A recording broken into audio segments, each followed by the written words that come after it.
12:30. Yes, we record the session so that others can have access to it long after the live session. We're going to be using the Q&A and also the chat, so please be respectful even as you use that. But for the sake of those who are watching this later, just to bring it back, my name is Sam Chimera. I will be your moderator for these sessions. With us today is a special guest, Lily Gutu, who you're going to be hearing from shortly. And today's topic is about how do we get our efficiency going? How do we get our effectiveness going? How do we drive operational excellence? And that's the topic for the day, and you're in for a treat. Okay, now let me start with this scenario. Now, I hope you're ready for typing in the chat. So here's the scenario. You walk into a restaurant, you order a plate of chicken and fries, or chips, if you will. The only thing is it's delivered to your table in 27 minutes. That's a long time to be delivering chicken and fries, okay? Now, you obviously complain about it and you're not happy, but later on you get the opportunity, okay? You meet the manager and you tell them you are an operations expert. And so they put you in charge of this task. For your consideration, what are the range of possible operational challenges to be considered when you get a plate of chips and chicken in 27 minutes? So when it comes to operations, immediately, where does your mind go? What are the range of challenges that could be happening here? Please type in the chat, let's share. So you're the consultant that has been brought in. Immediately, where does your mind go?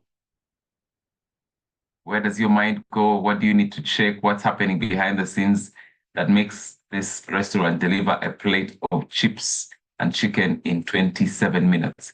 So try to be as specific as possible. What do you need to check on? So Beldine says efficiency, but I want you to get into it. Like there's a lot. I imagine that there's a lot that goes into delivering even a plate of fries. Okay, Victor is already thinking shortage, maybe shortage of food supply, okay? Or maybe the chips, or maybe the chicken was somewhere running and they had to go and chase it. I don't know. Dr. Irungu immediately goes to staff competence and attitude. Yeah, maybe the food was ready, but the staff at this level is still a bit less than the level of competence we're looking for. Let's see. Sam Jura says order communication flows. So maybe the order was made, but then between the you who made the order and the person, the chef or whoever, there's a breakdown somewhere. Let's see. Alvin Juma says a lot of echoes on my side. Oh, wait. Alvin, sometimes what helps is to just restart. Like you get out and get back in. Sometimes the technology sorts itself out. Try that. And if not, then we have to get some higher solution. Let's go back to our scenario. Harold says, stock management, are the potatoes and chicken available? Maybe when you ordered, you know that joke, when you ordered, then someone said, let's get the money, and we go to the market. Fiona says, time and coordination. Fiona, if you could be a bit more specific, let us know. Frederick, the staff may be fatigued, maybe capacity is faulty equipment, the fries machine is not working as it's supposed to. Maybe the staff are overworked. Victor says maybe it's high demand. It's a peak season, and we had 100 orders before you came in, and we're still fighting that. David, possibility, something to do with staff motivation. George Wamwere says efficiency in the kitchen, especially kitchenware. Yes, there's breakdown, wear and tear, and sometimes that happens. Simon, I'm just going to read a few more because I can't read all of them, but these are great submissions. Someone says cooking before customers arrive. I don't know if maybe that's a suggestion, like pre-cooking something so that you just warm them and deliver. Maybe that wasn't done. So something about the operations behind the scenes there. Dr. Irungu says stocks, maybe they outsourced from a backstreet cafe. Okay. Communication and teamwork may not be happening as well. Poor management, staff communication. Maybe they had thank you, Peter. Maybe the moment you came in with your order, there's a power blackout. Then they said, what do we do here? And they just did their best and delivered it in 27 minutes. So lots more coming through. Let me just read those that have not already been mentioned. Fiona gives down detailed timing and coordination, ensuring that the chicken and the chips are cooked to perfection and delivered to the customer's table while still hot and fresh can be a challenge. coordinating the timing between the kitchen staff and the serving staff. I don't know, maybe the chef went out for a break. What's happening here? Communication between the kitchen and the store manager. Maybe the chicken wasn't where it was supposed to be. Lack of proper planning. Jacqueline says efficiency in the kitchen is where the problem is. Okay, well, Lillian, we have to be open because we don't know, right? We haven't investigated fully, but we're kind of seeing what kind of challenges could be in the background. We haven't confirmed, so we also have to hold it loosely until we do some investigation to find out where the actual problem is. But ladies and gentlemen, that makes for the challenge that we have when it comes to operational excellence. Okay. Typically, now give me an answer in the chat as well. If you make an order, in how many minutes, like if you come and order chicken and fries at this restaurant, in how many minutes do you want your chicken and fries to your table? What's your expectation as the customer? So now we're getting to customer expectations. Type a number in the chat. How many minutes? Make this very fast because we need to move to the session. How many minutes? How many minutes? Let's see customer expectations. Okay, 10 minutes. Anyone different? Jacqueline says, I don't have 10 minutes to waste. I need it in 5. Fiona, 15 to 20. Yo, even I don't want to wait that long for a bag of chips. No. That's too much. 10 minutes is kind of like the average we're getting. Let's see. Jacinta is like, no, 5. So about 5. Peter doesn't want. Peter is making this even harder. He's like, no, 5 minutes. Louisa says, if I see it, okay, fine. Let's make it 15. Bernard, 7. So as you can see, if we're running a restaurant and all of you are customers, you see the expectations. So let's make a note of that. And I think that will come up also in our conversation. Thank you so much for the quick response. Now, let me bring to you a fantastic quote that I came across when we were doing preparations for this session. It's from a gentleman called Lee Iacocca, who is a genius when it comes to all things business and especially operations. He said, in the end, all business operations can be reduced to 3 words. What do you think these words are? So you only have a minute now. So we are going like high speed. So only 3 words. I'll give you a clue. No, I'm not giving you a clue. You guys are too brilliant. I'm not giving you any clue. Think about it. So I'll read it again. In the end, all business operations can be reduced to 3 words. What 3 words did he think of? I'm not going to take long on this one, and I'm going to leave it hanging. If you want the answer to the whole phrase, you'll have to wait for the end of the session. So some excitement around that, okay? So stay in touch, stay in tune. We're going to be there, okay? So you get the full quote at the end of this session. But let me jump straight to the agenda. We're going to have a quick connect. We've done that. We're going to have a welcome note from Peter Dumia, who is head non-financials at COPPAC. Then we'll get into our presentation by our guest speaker, Lily. And then we'll have a Q&A just to get a bit of a response and also your reflections on how you're managing your operations. What are you doing that is leading to excellence around that space? And what challenges are you having? Perhaps you can get some wisdom and guideline from our speaker. After that, we'll get into a bit of a call to action and figure out how we can be supported by our bank, COPPAC, and at the end, we'll wrap it up and call it a session. We're always here 11 to 12:30, and we like to keep it tight. So if you have a question, put it in the chat, Q&A. If you have a contribution, put it in the chat so that we don't get to the end and because we don't want to stretch the time beyond what we've located. We want to be respectful for that, right? Okay, so without any further ado, I want to hand over to Peter, who's Peter Dumia, head non-financial services, to do a bit of a welcome and just remind us why is this session every week important to COPPAC and also to give a hearty welcome to all those who are here for the very first time. Peter, over to you. Great, and thank you so very much, Sam, and good morning. Good morning to our dear customers and the participants who are in this session. Good job. I see ourselves communicating on the chat, already engaging. I really want to take this opportunity to welcome us to today's COPBank MSME webinar. I see a number of customers who are saying, good morning. Yes, good morning, Bernardine. I see you. And asanteni sana for joining the session. I see some very, very new names. I see some people who joined for the very first time, and I also see our usual attendees. kudos for joining the session. Team, for those who've been in this session, allow me to let us welcome the new customers who joined for the first time. Let's use our emojis the way we do it here to appreciate them. Let's use our reactions box to welcome those who joined for the first time. I saw a number of us who joined for the first time: Lillian, Jacqueline, Victor, Brenda, Geoffrey, and so many others who typed yes, who typed one, and those who've been in this session are already welcoming you. And karibuni sana. This is CoBank MSME webinar that happens every Thursday, 11 to 12:30. So those who are joining for the first time.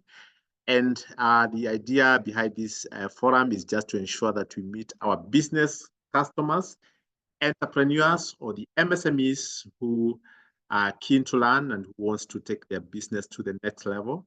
And we normally say that the micro wants to go to the small, and the small wants to go to the medium wants to go to corporate. And what are we doing then is to give you the tips and the insights that will help us to grow to those levels. So this forms CoBank Non-Financial Services Program.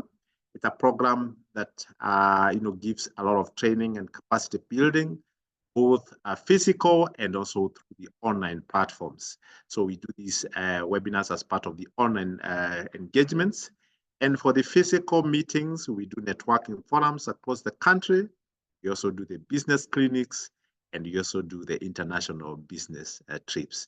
And one of the things, again, we do is to record these sessions.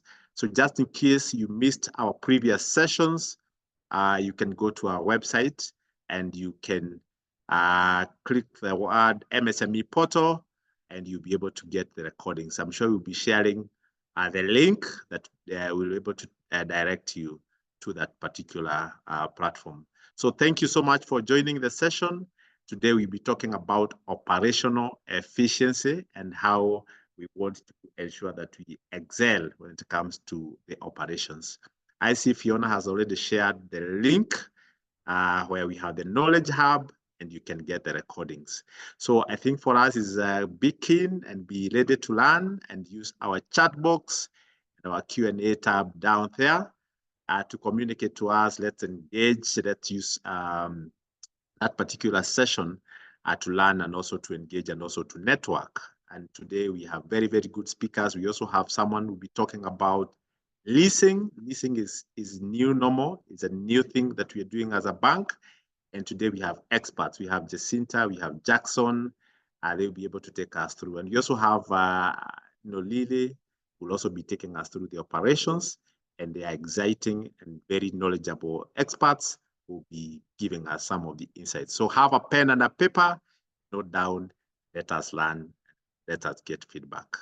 So with those remarks, Sam, is to hand over meeting back to you so that you can take us through. Thank you.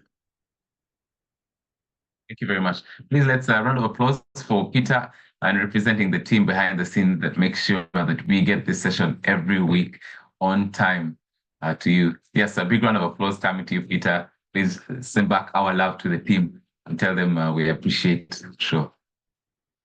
Okay. All right. So let me just walk through. You had a bit about AMI and CoBank, and why we do this session every week to make sure that you get value in your business. But let me also just touch a little bit on AMI. This is a collaboration between CoBank and AMI, so coming together to serve you as the SME, as the founder, as the entrepreneur. So AMI is African Management Institute, for those who may not already know, and we are all about practical management and workplace training to power the growth and the ambition that you have. So we work with ambitious entrepreneurs, but we know you have a dream, but that dream needs a team. And now it's to make sure that your team is fully equipped to make sure that that dream happens. In short, we've been doing this for about 10 years now. We love to work with the virtual platforms, and we customize your learning. We've done this across Africa, and this is the scope and breadth of what we've been able to do over the last 10 years. About 42,000 people trained across 39 countries. Head office is in Nairobi. So for those of you in Nairobi, you're close to the head office. We have a regional office in Johannesburg, South Africa, and Kigali, Rwanda. And we're proud of the work that we're doing to reach the entrepreneur, to reach you who's running your business and trying to make sure that you reach the dream that you have. So this is our reach and our presence across Africa. Now, in this collaborative effort with CoopBank over the last couple of weeks, I'll just touch really quickly on what we've been able to do over the last maybe 2 months. So this has been sequential. We started with how do you craft your business vision? And this is the value we've been providing. And for each, we've had a principal session where we share ideas, the theory behind it, the principle, the concepts, and then second follow-up session that's like, okay, so let's make it very practical. For me as an SME, what does this look like? So we had sessions on crafting your business vision. And we looked at, okay, so if you've crafted the vision, how do I tell a compelling story with my business identity? And then we looked at, okay, so dealing with customers, how do I connect with the customer and create lasting relationships? Because all of us want to develop a continued relationship and loyalty with our customers. And the last couple of sessions, the last 2 or so sessions, are looking at technology. How do I use technology as an SME to power the growth I'm looking for? How do I leverage that to streamline my operations as well? And for these 2 sessions now where we are, is we're looking at driving operational excellence, and that's what we're going to be focusing on. How do we optimize supply chain management and logistics and a few other things to do with operational excellence? We'll have this session, and next week we'll be getting into the nitty-gritty, the practicals, where you have our guest on the session as some sort of coach you can ask direct questions and they can give you some ideas and tips and tricks that you can start from. And after that, we'll have sessions on navigating change in business. So all these are very critical. And I hope that you've been enjoying the value that you've been receiving. We've been doing it through learning sessions. There's also, like Fiona mentioned earlier, there's over 50 online resources on the CoopBank MSME portal, and we'll reshare the link at the end of this of the session. And also we want to provide networking opportunities, and perhaps at the end, Peter can also let us know where we are gathering, where we're meeting for our in-person kind of networking opportunities, because that has been happening at the different spaces where the branches are. Okay, all right. So without any further ado, I want us to get into this conversation on operational excellence. And the question I want to start with is, we looked at that scenario of the restaurant. Now, we're not all in the restaurant business or the food business, but do you ever get the feeling that in your business, you may be having pockets where you may be wasting time or you're experiencing a certain level of inefficiency, and that you could really work to improve the way you're running things? Either it's how you manage your resources, how you manage your time, how you're managing your people. What does that look like? And if that's you, and if you can say yes to that, then you're in the right place today, because we have the right person. We have Lily Gutu, who's Director of Operational Excellence, and she's been serving in this role she's been with AMI, African Management Institute, for the last 4 or so years. She has a history that is quite full of this kind of work. She's worked as a senior management consultant. She can specialize as well in risk consultation, so strategy consulting. She's worked in the finance space. She's also worked in the renewable energy space, especially with the Global Women's Network for the Energy Transition. She's been head of programs implementation, director of program implementation. She has a wealth of experience, and for the last over 2 years has been director of operational excellence. And she has not done that role for nothing. So ladies and gentlemen, if you are here and you know that we have the right guest, I need you to put your hands together before she comes onto video. Make her feel welcome, or else she may leave 2 tips behind. We don't want that to happen. So ladies and gentlemen, a round of applause for Lily Gutu. Yes, that's the love we give our guests here. Lily, I hope you're feeling the love. Wow, Sam. Thank you. Thank you so much for that amazing and lovely introduction. And thank you for all the hands and the cheers that I can see. It's indeed a pleasure to be here this morning and to speak to you about operational excellence. So my name is Lily Nyawira, as I've been introduced by Sam. I am the Director of Operational Excellence at Africa Management Institute. And yes, today I want us to have a conversation about what operational excellence is all about. I have been following the conversation so far, and I have really enjoyed your responses for the time that you expected your chicken to be delivered in this restaurant. I traveled just a few months ago, and I went to a KFC that is in one of the very developed countries, which is Dubai. And their the expectation of the customer in terms of the delivery of the chicken is a record 3 minutes. So from the time Oh, you place your order at KFC at the counter oh, to the time you actually receive your chicken is a record 3 minutes. And they managed to do this time and time again. And that is why they are this phenomenal fast food company that is practically almost everywhere in the world, because they know that their customer wants to be on the service desk, and in 3 minutes they have left or they are actually having their meal. So there's a very high expectation from our customers in terms of what do I expect in terms of delivery. Now, the interesting thing about operational excellence, it's all about the customer. Someone said to me recently that the greatest strategy that any business can have is a satisfied customer. This is your biggest strategy. So this is what you want. This is what you want for your business. You want a satisfied customer. If you think about a satisfied customer, you can begin to see that if I come to a restaurant today, if I go to KFC and I order something and my expectation is that in 3 minutes I am eating, and I'm definitely eating, chances are I'll tell my kids on the following Sunday, we must go to KFC because, I get my food pretty quickly. And this is something that I'll be continuously be thinking about. So a satisfied customer is your biggest strategy. And operational excellence is about making sure that your customers are satisfied, your customers are happy. Everyone within your organization understands how to make your customer happy. So if everyone in your organization can understand that, they can understand the flow of activities from when the customer stands to order something to when the customer receives the service, whatever services is. It's a consulting service. They are waiting for eggs because that is what you're supplying.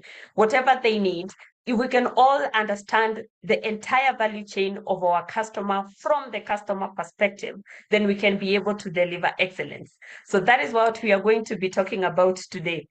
I can see here that, yes, KFC in Kenya takes at least 15 minutes to deliver on what we have we have ordered. Yes, I hope that they can learn from maybe the other franchises that are elsewhere in the world. But in other places, they actually have exemplary service. I don't know why they have chosen Kenya to be the lackluster place. So I am going to share my screen. Fiona, can I share my screen? Yes, you can. Right. So I'll share my screen. I'll put this in presentation mode. Can you all see my screen? yes, we can. Just not yet in presentation mode, but maybe while you do that, I'll just remind everyone. So Lily will be presenting for about 20 minutes, and then we'll take 10 minutes for our Q&A. If you have a question at any point, put it in the Q&A so that when it comes to the time, we maximize the time and engage her on those questions. Over to you, Lily. Right. Is it now in the presentation mode? Not yet, but if you click on yes, it went off now.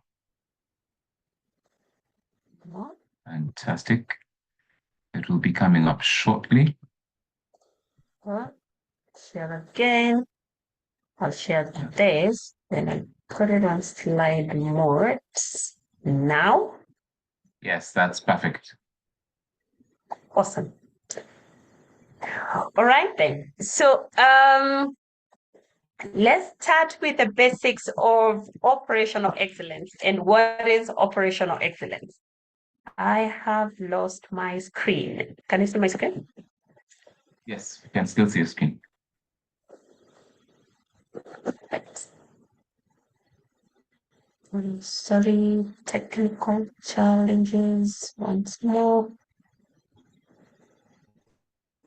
Just a technical challenge. I'm sharing that once again and putting it on presentation mode.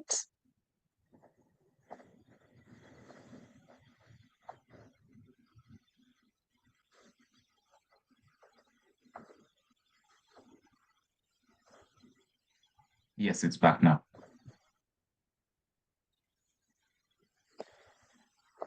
All right. Okay, so I was just beginning to talk about operational excellence, and I was saying that operational excellence is the point at which everyone in your organization simply understands what is to be delivered to the customer from the time they walk through the door up to the time that they receive a service. And they can be able to fix anything that breaks down, even in your absence. If everyone in your organization can understand that and can be able to deliver that, then we would all have achieved operational excellence. But operational excellence is not about a one-day thing. It's not a one-stop shop.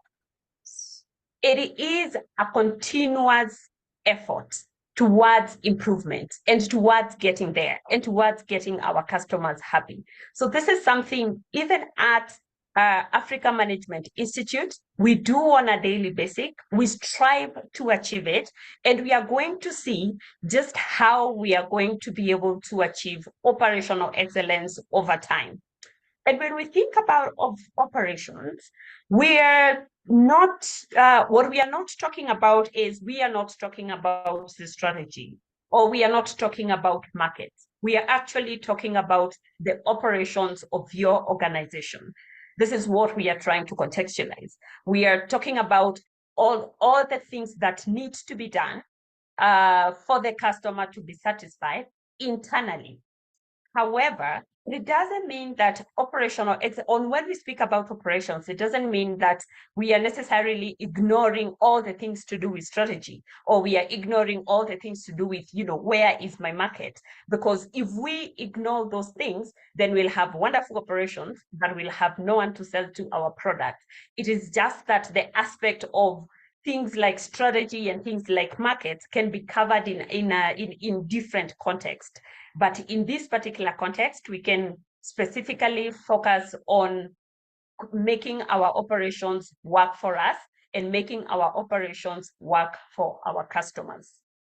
So why is this important? In today's world, I believe that each of our businesses is working within some kind of limited and constraints in terms of resources. And this is what we experience. Even as AMI, this is something that is practical for us every day. We do not have unlimited resources. We do not have unlimited people. We don't have unlimited sales, that we could just swim in a lot of money. We wish we could. We have unlimited resources. We have limited time. And we have to work within this to make sure that every individual who comes across AMI experiences has a great experience, and they want to refer AMI, and they want to come back, and they want to say, this is an amazing, AMI has an amazing NPS score. They can refer us to someone else another day. And we hope that this is what we can also achieve for your business. Once a customer comes, they can then the following day say, oh, okay, I like that. Those people are so efficient. They were so quick to deliver my chicken. They were so quick with their service. I liked the way their people spoke to me when I got there. They have such great customer service. Some of the things you are talking about in the chat, their employees look motivated. They smiled when I got there.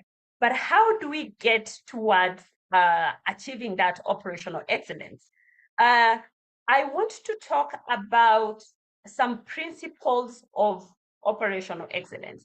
Where is operational excellence really anchored? So as you can imagine, this is a broad topic. This is something that has been spoken in different contexts. There's a lot of research that has been done on operational excellence.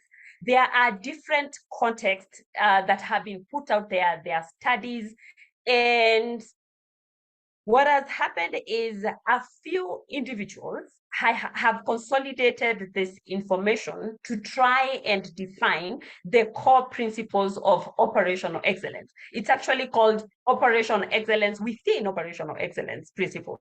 So they've consolidated these principles so that they can help us visualize where to anchor our systems to be operationally excellent. So there are 5 core principles that I am going to get through today, and we are going to discuss each one of these and how each principle gets us close to being operational excellent. The core principles are: 1, having purpose and a strategy for your business. Does your business have a purpose? Does your business have a strategy? That is the principle number 1 towards operational excellence. The second principle, and don't worry about understanding each of them right now, we are going to dive a little bit deeper in a while. The second principle has to do with principles and behaviors. How do we operate within our organization so that we are excellent in what we do? What are those behaviors that we have as an institution so that we are excellent? The third principle is about management systems. So what are the management systems that we have within our business that makes us great? And then the fourth principle is technical systems.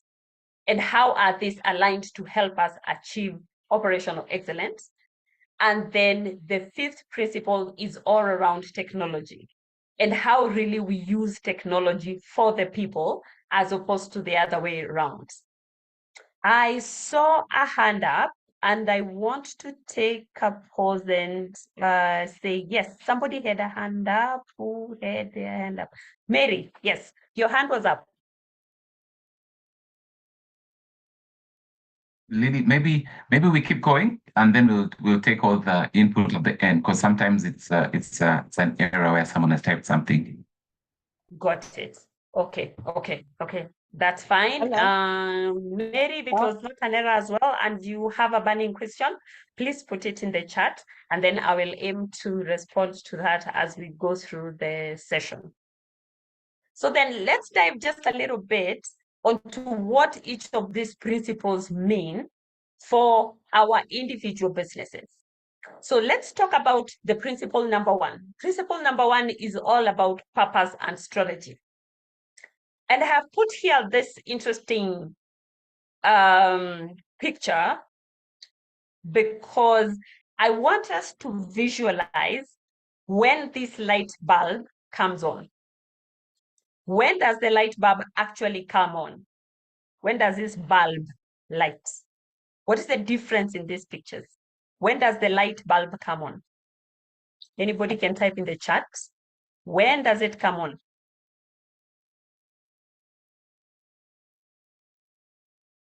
When does the light bulb come on? If you can hear me.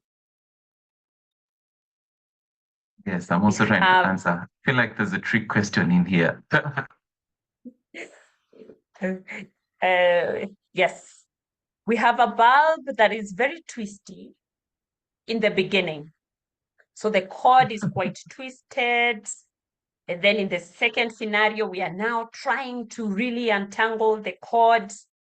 In the third picture, we are almost there.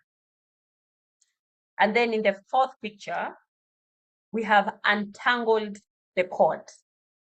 We can see actually, yes, that it is a straight string. What happens when it is a straight string is that the light bulb comes on. So let's go back to your purpose and strategy. If you have a strategy and purpose within the organization, you're saying, as an institution, this is how we work. This is us. This is who we are. Sam has just briefly spoken about AMI and what we do. We literally enable amazing and ambitious institutions like yours to thrive. That is our purpose. That is our vision. That is what guides us every day. Now, if it is not clear to every person at AMI how that is done, then what we want to achieve will never be achieved. Our light will never come on because people do not, the employees of the institution do not understand what they need to be doing on a day-to-day basis for us as an institution to be able to achieve operational excellence. However, when it is clear to everyone that this is our purpose, this is our strategy, this is our anchor, this is what we do every day, then everyone is clear that this is what AMI does, this is what I need to do, this is how I contribute to how AMI achieves its purpose and achieves its strategy. The light is clear. And with that, our light as AMI can come on. We can be seen because we are clear on what we want to achieve as an organization. So if at the end of the day, you want to be an exceptionally great organization that has operational excellence as an anchor of how it works, you have to ask yourself, what's my purpose? What is my strategy? And to what extent do the people who work within my organization understand my purpose and strategy? Is the cord untangled? Are they clear about it? That is the first principle of operational excellence. The second principle of operational excellence is building behaviors that enable us to be excellent. As a very good example, here I have a plant. What do I need to do every day to water the plant on my left for it to become the plant on my right? What do I need to be doing on a day-to-day basis? What do I need to do?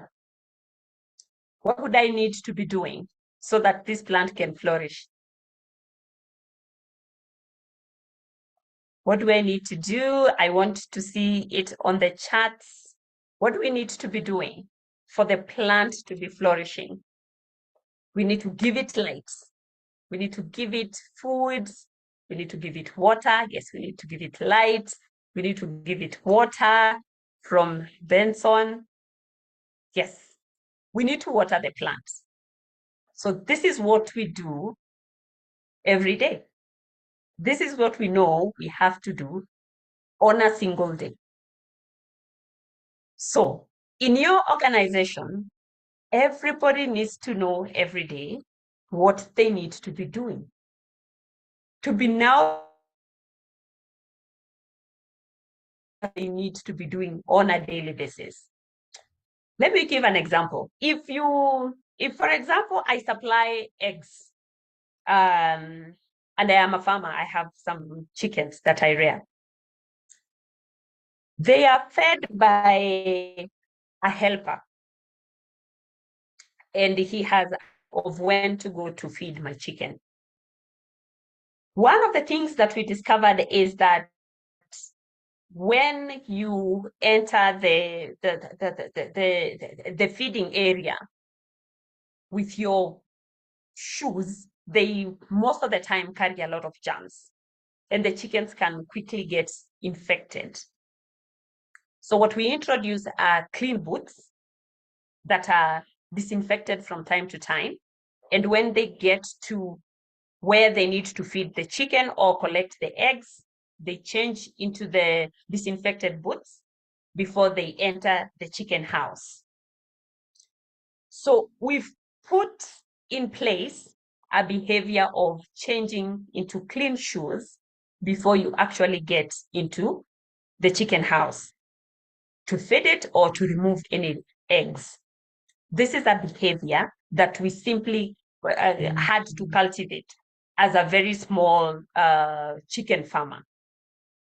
So do employees understand just those simple behaviors that need to be happening within your organization? Just simply those simple behaviors that need to be happening on a daily basis. Do they understand that? Do they understand what they need to do every day? Do managers, for example, in your organization understand how often they need to be meeting with their team members for performance review? Do they understand that they need to be doing some weekly check-ins with their staff? Do they understand these behaviors? Does everybody understand what is driving your organization forward? But while we are building those behaviors, we then need to anchor it on some kind of documentation so that people are guided from a point of synchronism. So we all understand what we need to do. It is properly documented and it's properly articulated so that then we are all reading from the same book. We are actually reading from the same page of the same book. And based on that, we are turning the entire wheel and engine of the company in one direction. So we are all moving in one direction. Can you imagine if the picture we portrayed here, the lady, the lady who's holding a ponytail would be pushing the wheel in the opposite direction, while everybody else is trying to move it in the opposite direction. Or the two ladies are pushing the wheel in the anti-clockwise direction, and the gentlemen are pushing the wheel in the clockwise direction. What then happens? What happens in this case? If we are moving in different directions. If we are moving in different directions, then basically we are not even moving at all. In this case, they will be maybe equal or almost equal in strength. So we'd ever not be moving or moving at an extremely slow pace. So the purpose of building management systems is to be able to say, this is what we do as an institution. And we know what we do because it's documented. It's documented in our manuals. It's not documented in our procedures. Some people nowadays call these playbooks. It is in the DNA of how we do things. Sometimes that DNA of how we do things sits in the founder of the organization. Some people who've been in that organization for too long, or is a manager who has come and introduced a new way of working. Then another manager will come and introduce a completely different way of working. And now you are moving in this direction, you have to start moving in the opposite direction. However, when your DNA is anchored on built management systems that are documented and are clear. So we said, these are the behaviors of what we do, how we do things on a day-to-day basis. And guess what? They are documented here if you want to refer. So we all know what we do and we can reference it for those who don't. Because from the very first day an employee joins your organization, when you hire somebody, so you're doing an onboarding process. The entire time during the recruitment process, the employee is learning how are things done in this institution. That is what they're trying to grapple with. That's what they are trying to grasp. So when that is properly managed, then you can all be moving in one direction. One of the interesting secrets that I can share with you we have managed to do at AMI is we have developed something we are calling a knowledge management platform. And our knowledge management platform, we currently call it, this is a secret, the AMI Resource Center. What this is, it is a collection of our procedures, a collection of our practices, a collection of our playbooks. And this is a go-to place that a new employee, an old employee, a manager, a senior manager can go to and say, oh, okay, this is how we do 1, 2, 3 things at AMI. This is how things are done at AMI. So those needs to be documented so that you can continually move in one direction. That is a principle number 3. Now, my principle number 4 is quite interesting. Because when we talk about system a lot of the time, people think we are talking about technology. Systems and technology are not the same things. Systems is all about how we work, how we are working. And that is what we talked about in the previous slide, just building those management systems and practices. And then we have technology. But we have very interesting technology. We have technology that can literally feel like you're trying to be this guy here, pushing the box forward. Because you can introduce technology that makes work so much more difficult for the people who use that particular technology. Or you can utilize technology in such a way that it feels like I was initially moving a box and now I am rolling over. I am rolling over this circular box that makes it so easy to wheel. So it can feel like you're rolling a wheel, or you're literally trying to move a heavy box from the floor. It all depends on how we refine those technical systems. When we are talking about technical system, is think about, for example, in your organization, from the moment a customer walks into the door, there's an order probably that is received. Somebody stands at the counter, or they even send a quotation. There's how this is recorded. There's an order that is recorded, and then it goes through a certain kind of a process within your organization. In some people, it is processing a bulk of materials or a bulk of goods that have then to be dispatched, and it goes all the way to the warehouse and to the dispatch process. But that is your internal way of how you're doing things. You have the technology that supports that. You probably record the first sales order in the system, and then it moves to the next person who does the checking and the approval, and then it goes to the warehouse where they now count the goods that are to be dispatched, and then to the dispatch process, and so on and so forth. So you have anchored systems that support all this process. If these systems are not well defined, then the customer experience is extremely painful. This is where they start feeling this takes way too long. Then they start calling, and then they'll be told, oh, okay, we received your order on the 30th, but guess what? It is currently in, I don't know, the finance department. They are waiting for this and this. You call the finance people. Then they call the finance team, who tell them, no, wait a minute. This was dispatched, it was approved, and now it is in the store. And then they call the store to try and figure out where their order is within your system. If it is the case of the restaurant, this is where the customer will say, I want to speak to the manager because my order is taking too long. Because I can't tell, is the staff unmotivated? Did you not receive my order? Do you have too many orders? Did the lights go off?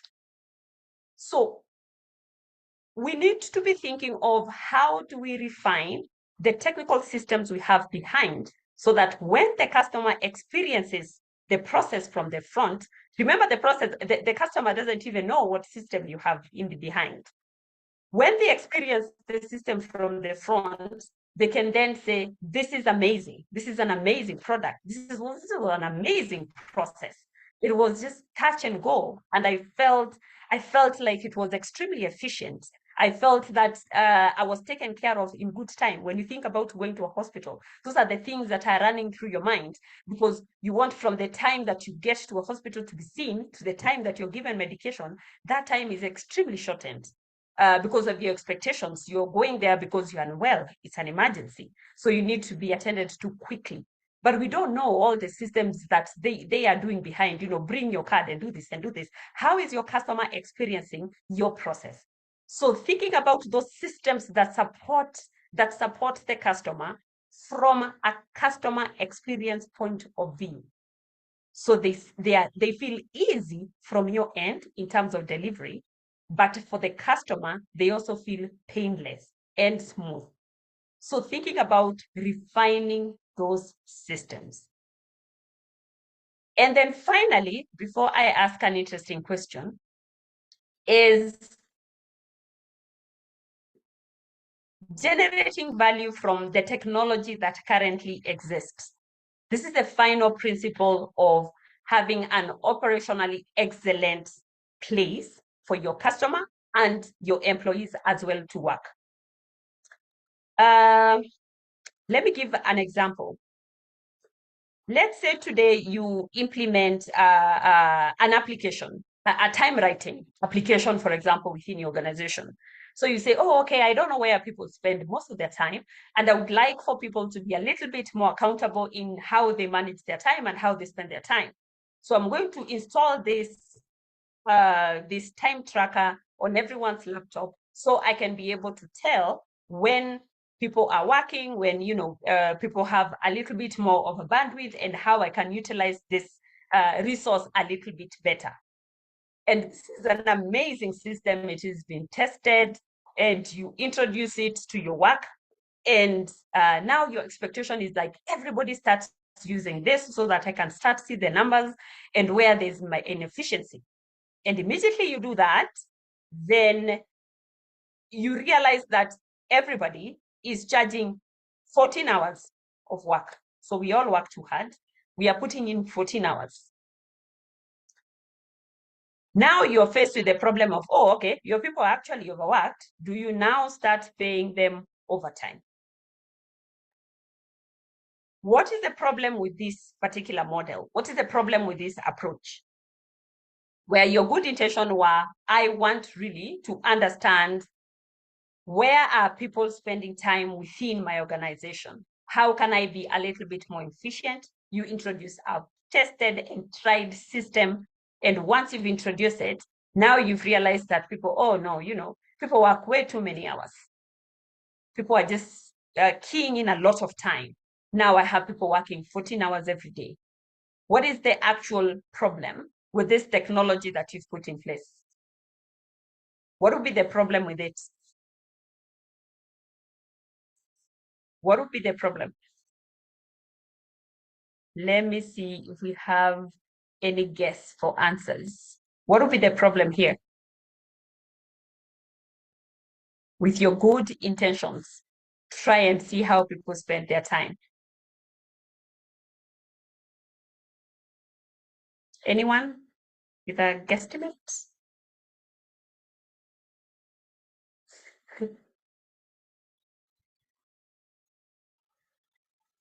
Yeah, there's just, yes, first there's an element you're using a lot more time just for people to try and write time. Yes, and you did not involve the staff. And now exactly, people have developed all these kind of ideas, or I fear this, or now I am being seen like somebody who doesn't work and blah, blah, blah. And yes, you might realize that, yes, in some instances, I am duplicating roles. It might give you insights. And yes, at the end of the day, what you wanted to solve for, was it addressed by the technology? And did it help people work more collaboratively, more efficiently, and with greater satisfaction to what they do? Or did we just introduce technology? So are we generating the real value from the technology that we put in place every day for people to work with? So in the era of thinking about AI, and in the era of thinking about, oh, we need to implement this system and this system and this other system and this other system, in the era of thinking about all these systems that we are putting in place, do they help your people to work together collaboratively, efficiently, and satisfactorily, solving issues more productively, as opposed to even drawing bigger problems? Sometimes not all problems can be solved by technology, by the way. Not all inefficient or operationally inefficient processes can be sorted by technology. In some instances, they sure can, but not in all instances. So are we generating adequate value from the technology that we put in place for us to be operationally efficient? This is my take on operational efficiency and on the 5 principles to being an exceptionally operational efficient institution. So I want us to take a moment just of reflection, and you can tell me, what are some of the things that are anchored of these 5 principles have you practiced in your organization? What are some of the things that you think you've practiced, whether it's in terms of, think about your purpose and your strategy. Have you implemented anything around purpose and strategy? Do people actually understand? Just reflect on that.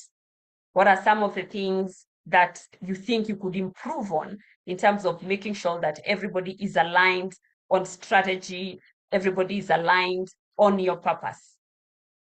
If you think about the first principle, if you think about the kind of behaviors that you have put in place and what people understand is how your organization works, do people really, are you all on the same page? Are you reading from the same book?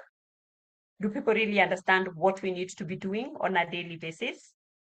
And then, are those behaviors built on management systems that are documented and can be referenced, so that you don't introduce new practices every single day?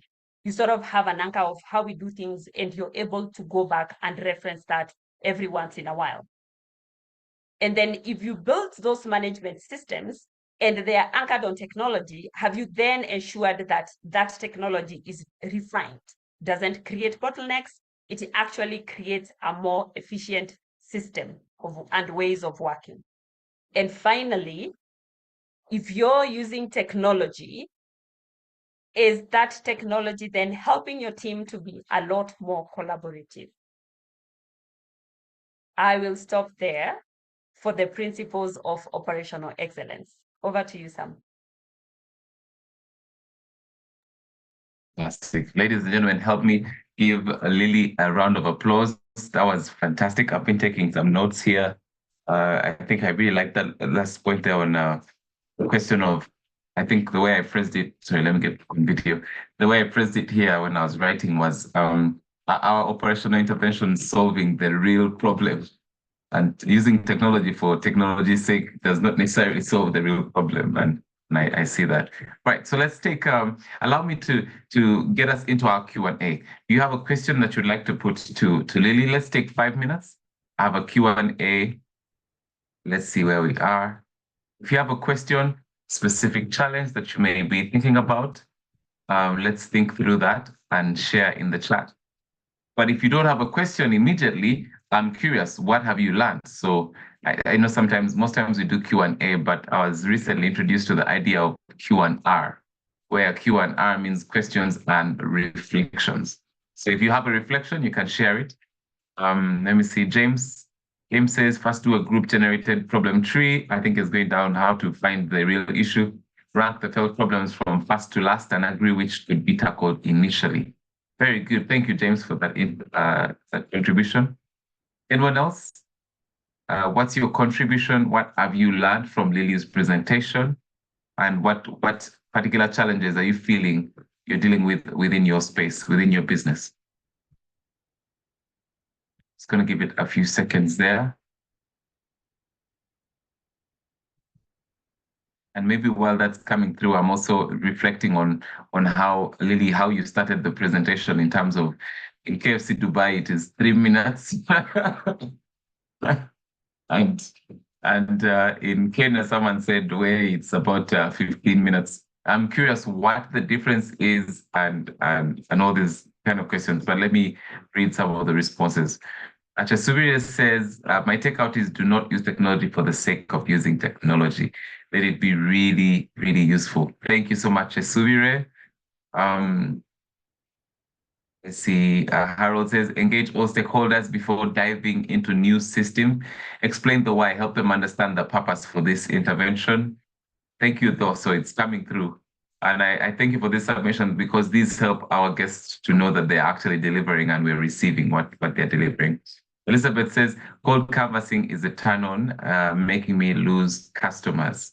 Okay, turn on, turn off. Okay, David Dungu, technology could be a problem instead of a solution if not well thought through. Some say staff members have, I think we're saying they need to feel ownership of the company. And I also like that illustration of the straight cable.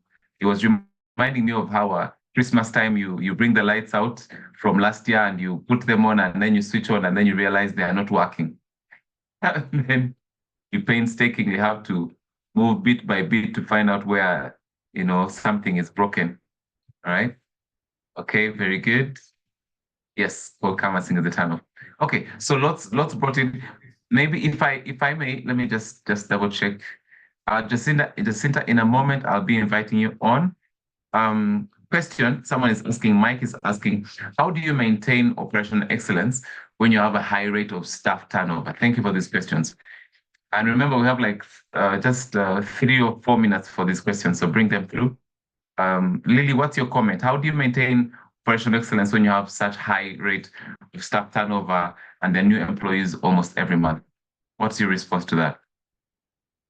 I like this question a lot because it's an everyday problem, I think, to quite a number of organizations. In fact, today in any organization, you're lucky if you're able to put your turnover you're able to keep your turnover at least below 20%. So this is a real problem. It means you'll have new people joining and very new people as well, accustomed to different culture, different ways of working. And all the people who, have your institutional knowledge exiting the organization. And in some instances, in a lot of instances as well, the people who exit with a lot more value because they exit with those things that have not even been documented yet. There's nowhere to leverage the knowledge that they had.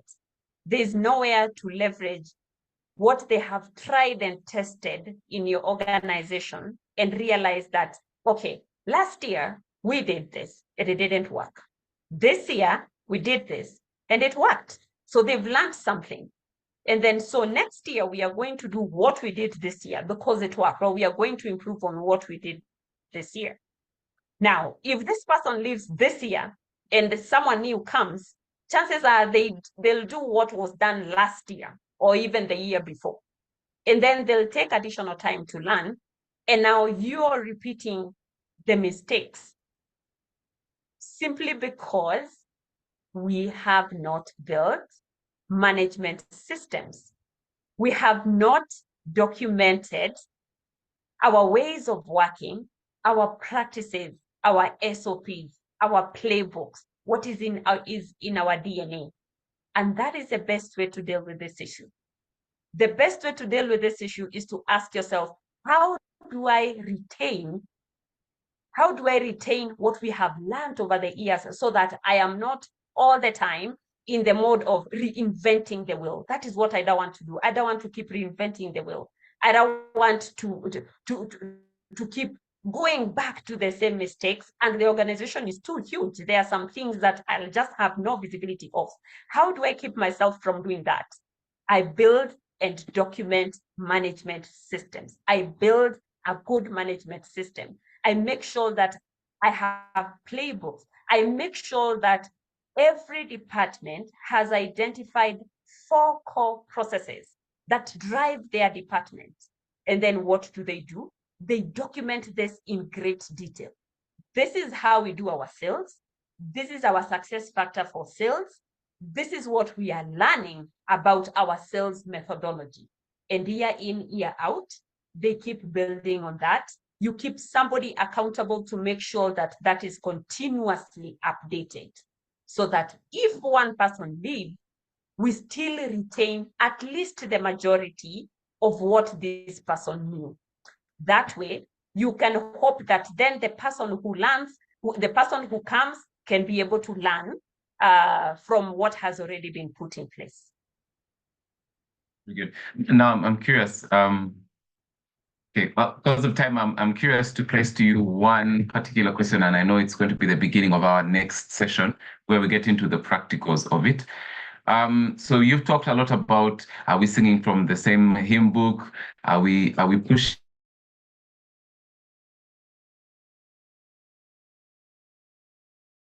pushing in the same direction, the Intrology playbook.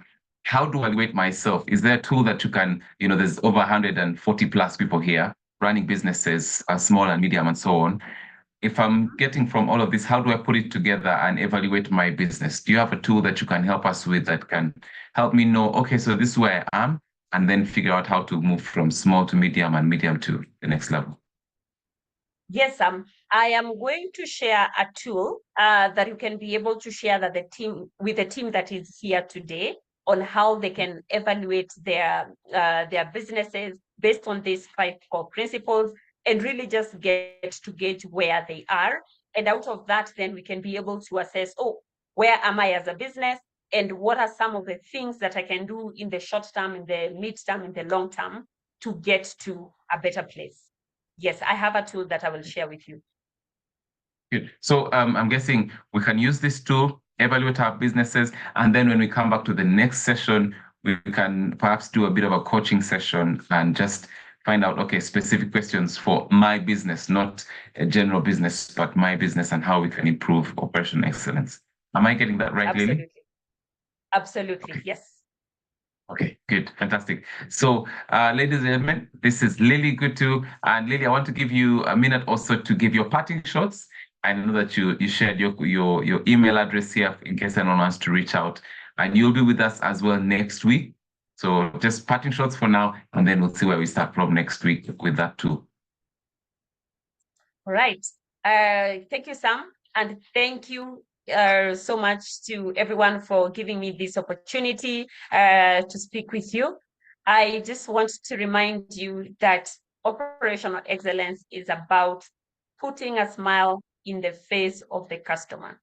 These 2 things must be thought of hand in hand and must be seen to go together. Whatever we do in terms of our operations, at the end of the day, our biggest strategy is a smiling customer, and that is what we are looking for. Thank you, Sam, and thank you, everyone. Very good. I see the round of applause is already coming through. Thank you so much, Lily, for your time and for your delivery. I definitely appreciate the insights, and I'm looking forward to next week as well. Thank you. Thank you. All right. Bye. All right, then. Okay, so we will be sharing the tool. Fiona will be sharing the tool in our email, something that we can use to evaluate ourselves where we are and what kind of questions we need to be asking, so that when we come for next week, we're ready for a more in-depth, insightful look into our own businesses and how we can literally and practically improve where we are.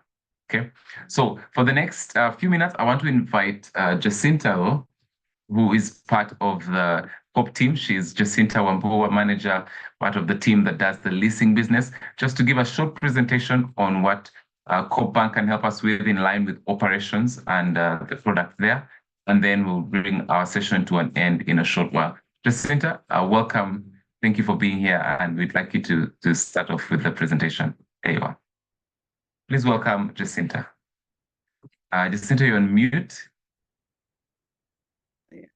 Thank you. Fantastic. Thank you, Sam. Yeah, Welcome. thank you for this wonderful opportunity.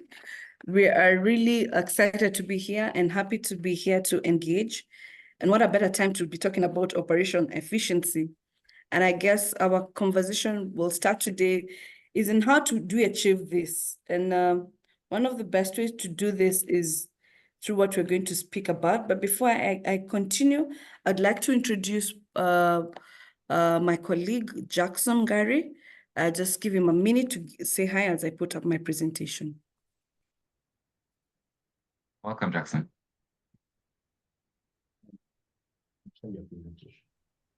Yes. Thank you, Sam and Jacinta. My name is Jackson Gary, manager leasing business in Cooperative Bank. In Cooperative Bank, we do leasing business under a private company in the name of COP Bank Fleet Leasing Limited. Leasing is a new product in the bank, which has been developed to give solution to our customers. These are the customers that are in need of leasing of such assets such as machineries and equipments. And we are coming up very strongly in transport sector, and also in other schools whereby we are doing racing for school buses. We are out there, we are running with this business. And in this note, I would like to give Jacinta that she can demystify more on racing and what it requires us so that we can be supported. Thank you very much, Sam. Back to you. Thank you, Jackson. I guess you can all see my presentation. Yes, perfectly. Okay, fantastic. I just want to start with a quote from Alvin Toffler that says the 21st century, people are not going, the illiterate people are people who are not going to learn and relearn. So we need to learn and unlearn and relearn what we already know. And one of the things, that's why we have these sessions even as a bank, to try and equip our customers with a lot of learning and unlearn what we are used to. We are, when we introduced Listen, we're comparing to what we used to know. And what we used to know was asset finance or hire purchase or rental. And there were many ways of acquiring assets. And it is good for us to ask as a business owner, what is the most efficient way that will save us money, make us money at the same time as we acquire our assets? Because we don't want to have a business where we are really heavy invested on picking up capital is invested on equipment, and then we have a very imbalanced financial statements. So Listen is what has been introduced and has been very helpful. And as we continue engaging, we'll show you what are the equipment that you're talking about. I was privileged to join last week's webinar, and one of the person, I think the presenter of the day, said that people have moved from buying laptops. Yeah, we as a company have also moved away from buying laptops, and it's because of this reason. You invest heavily on them. They are you need to upgrade as often as possible. In 3 years, you need to get new ones because the system is changing, and so you have to keep up to date. So when you want to keep up to date, you cannot keep buying, but Listen is the best. And just like any other equipment, the technology is changing very fast. So what we need is to have usage and not ownership. And that is where the mindset has to start changing, because in Kenya, we are very attached to ownership. We want to own items, we want to own, yet the ownership do not translate to anything in our balance sheet. So I guess this is why we want to, I think that is what the first slide is what Jackson has just tried to describe who we are and what our relationship is with CoopBank. I'll just go straight into what Listen is and what we do. So it's a financing mechanism where you pay for usage. I want to say usage because you can either decide to own or not own. But with asset finance, what we've always known is you go and buy something and pay for the full value of it. So you walk to the bank, and that's what we've done for many years. We have had customers who come in and they say what they want to buy an equipment which costs X amount of money, and we advance them X amount of money. If it's not making the money or not, we don't care. We already have advanced you.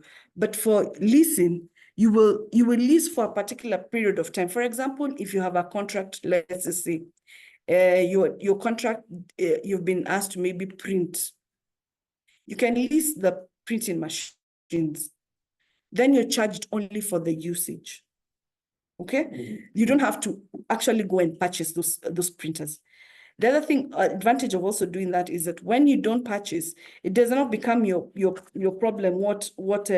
What depreciation does not sit in your books. You don't want to know about disposal. So there are a lot of advantages. Repairs and maintenance is not on you; it's on the leasing company. So that saves you a lot of money. But have you gotten the work done? Yes, you have. We have an analogy that we like to use all the time. That when you are maybe you've been assigned to put up screens, let's say for CCTV or for screens for whatever, or security screens, and you need drills. You don't need to buy a drill. What you need are holes to put up the screens for whatever.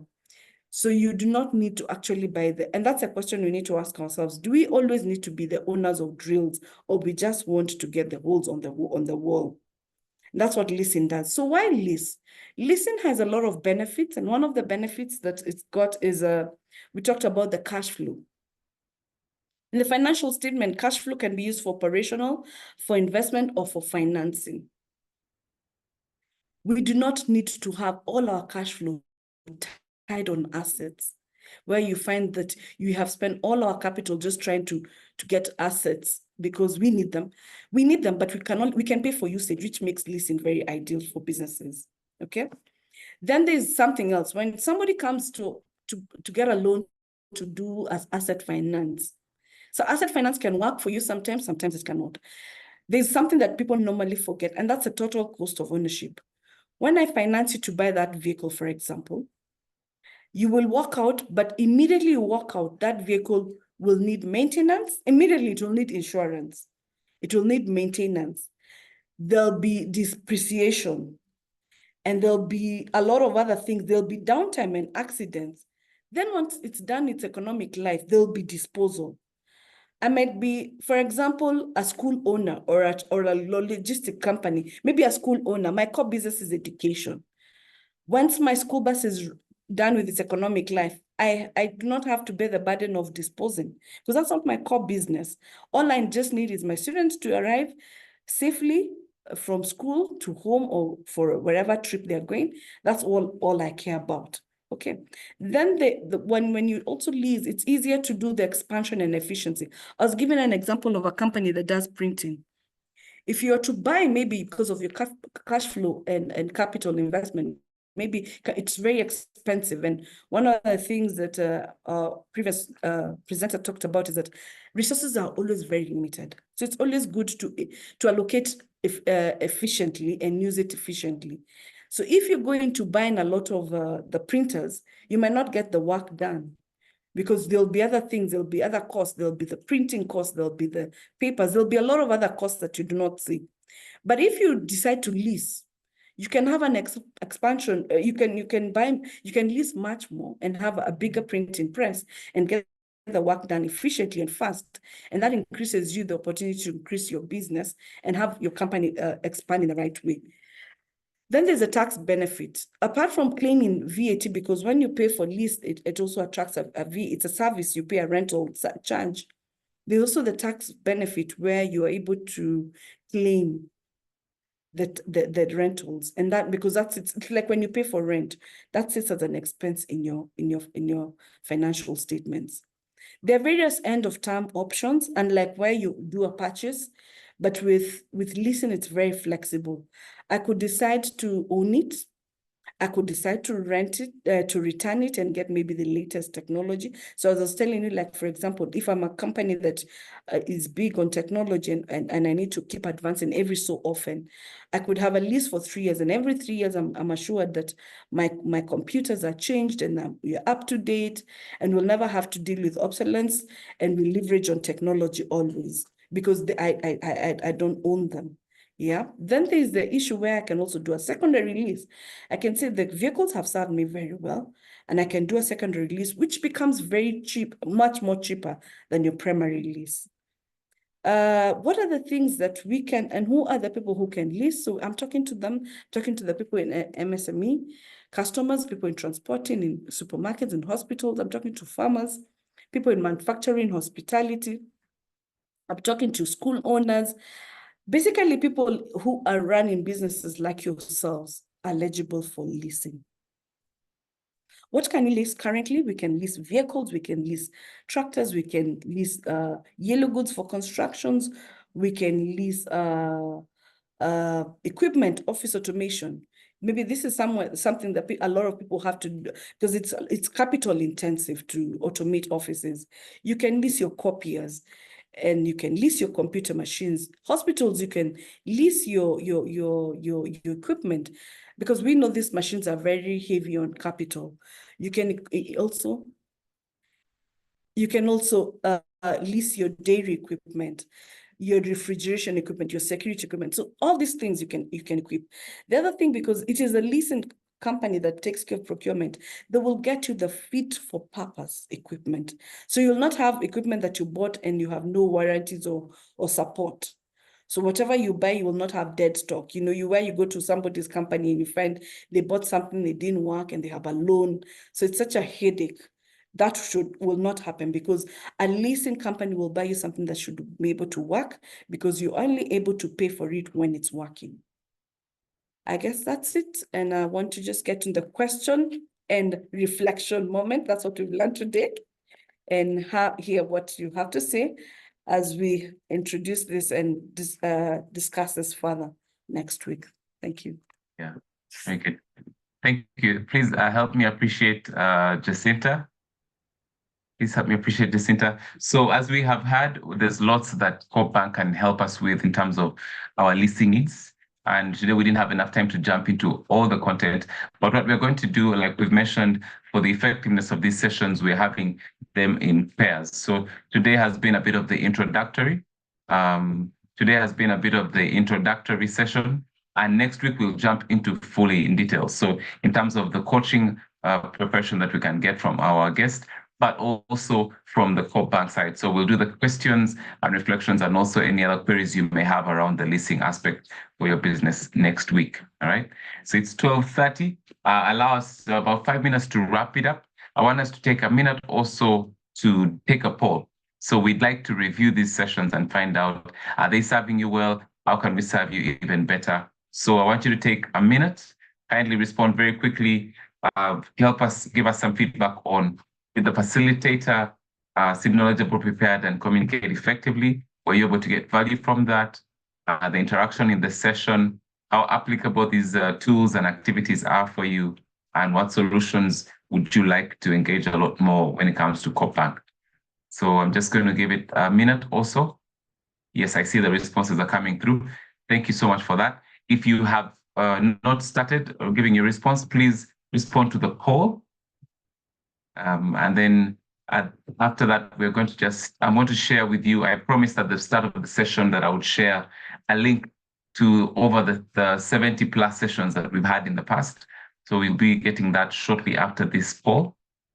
So for those who are wondering, I love this session, how do I get to catch up on the sessions that were done before? Don't worry about it. We'll record all these sessions, as is the same thing that we're doing now. And we'll make sure that you get the link in the chat very shortly after this poll. And then you can just feel free to just scan through and at will see what you need. There's so many topics covered, from operations to compliance to how do I increase my revenue? How do I do my marketing? How do I do the social media marketing? So many topics that are covered, over 70 plus sessions. So you have a lot of wealth of resource for that. Right, so we have 32% response. I'm going to give it just 10 or 20 more seconds and then close it off. Thank you for the response as it's coming through. And maybe we can go as that takes place. I'd like to invite Fiona. Fiona, if you could kindly help me put this link in the chat. So there's a link that you're going to see in the chat very quickly. Yes, thank you very much. So that's coming up.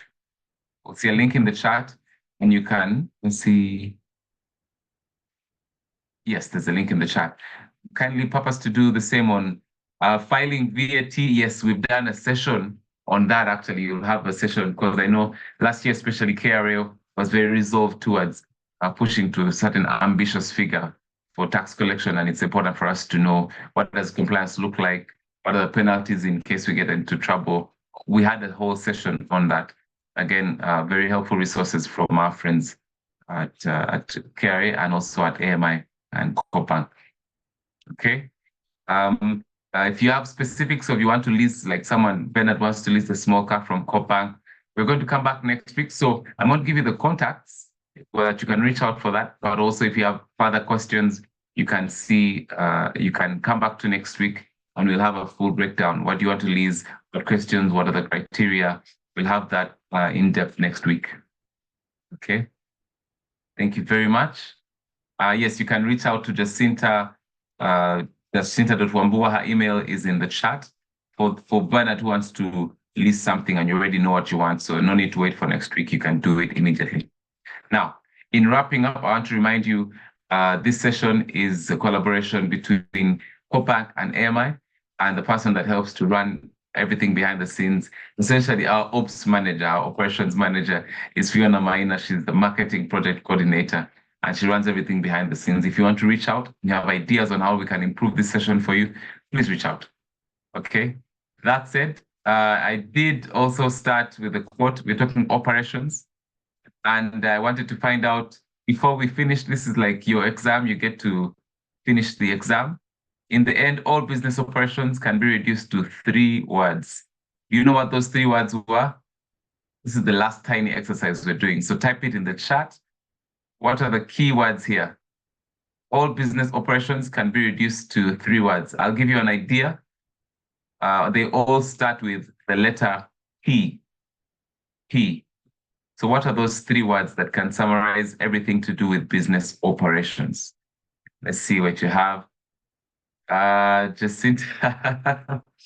Jacinta has given away the answer. I think she, yes. Very good. Thank you, Peter, Jacinta. Very good.